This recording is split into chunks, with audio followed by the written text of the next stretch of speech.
Restaurant. बाबूजी दान करो, बाबूजी दान करो, माँ जी दान करो साहब जी करके चिल्लाते हुए एक आदमी मंदिर के पास भीख मांग रहा था। उसका नाम भिक्षु रहता है।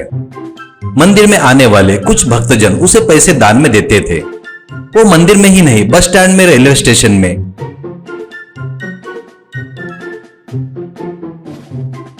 ट्रैफिक सिग्नल के पास भी भीख मांगता था। वो बहुत होशियार था। वो हमेशा फोन पर किसी से बातें करते रहता था।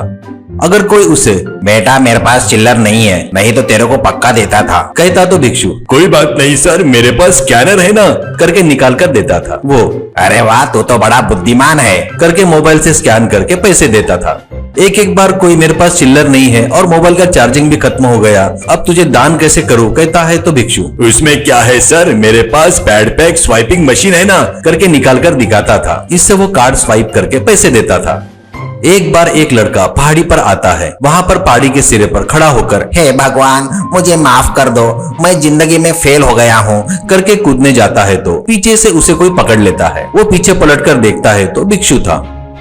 भिक्षु उसका हाथ पकड़कर दान करो बाबूजी दान करो ऐसा कहता है। वो क्या रे, मैं यहाँ पर मरने के लिए कूदने जा रहा था तो रोक कर मुझे भीख मांग रहा है क्या, तेरे को दिमाग तो भी है क्या, ऐसा कहता है। भिक्षु सॉरी सर बुरा मत मानो, वैसे भी आप कूदने जा रहे हो तो मुझे कुछ दान देकर कूदो, इससे तुमको पुण्य मिलेगा और तुम सीधे स्वर्ग जाओगे, ऐसा कहता है। वो क्यों रे मस्करी कर रहा है क्या, मेरे पास पैसा नहीं है इसलिए मरने जा रहा हूँ, ऐसा कहता है। भिक्षु पैसे नहीं है तो मरने का क्या, ऐसा क्यों, जिंदगी बहुत अनमोल है सर, अगर आपकी जान आप खुद लिए तो वो एक मर्डर किए जैसा माना जाता है, ऐसा कहता है। वो यार मैं जिंदगी में हार गया हूँ, जो नौकरी थी वो अचानक चली गई, पत्नी बच्ची को देखभाल करने के लिए बहुत सारा कर्जा लिया, अब वो चुकाने के लिए मेरे पास कोई रास्ता नहीं है, इसलिए ये कदम उठाया हूँ, ऐसा कहता है। भिक्षु समस्याएं आसमान के बादल जैसी होती है सर, आते रहते हैं और जाते रहते हैं, इतना बताओ आप क्या पढ़े हो। वो मैं B Tech computer science gold medalist हूँ, सॉफ्टवेयर में 10 साल का एक्सपीरियंस है, पर अभी कहीं भी बाहर मुझे नौकरी नहीं मिल रही है, ऐसा कहता है। भिक्षु आप दुखी मत हो, ये लो कल इस पते पर आ जाओ, तुम्हारी समस्याएं पूरी खत्म हो जाएगी करके एक विजिटिंग कार्ड देकर चला गया। अगले दिन वो कार्ड लेकर आकर देखता है तो वहाँ पर बी रेस्टोरेंट करके एक बहुत बड़ा रेस्टोरेंट रहता है। वहाँ पर बहुत सारे देसी विदेशी लोग वहाँ पर हर प्रकार के पदार्थ खा रहे थे।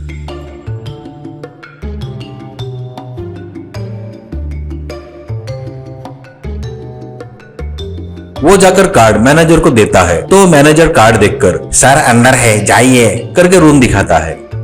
वो दरवाजा खोलकर अंदर जाता है तो वहाँ पर एक सूट बूट पहनकर भिक्षु दिखता है। दाढ़ी मूछें नहीं रहती, बाजू के दीवार पर देखे तो भिखारी का ड्रेस दाढ़ी मूछें वीक दिखाई देती है।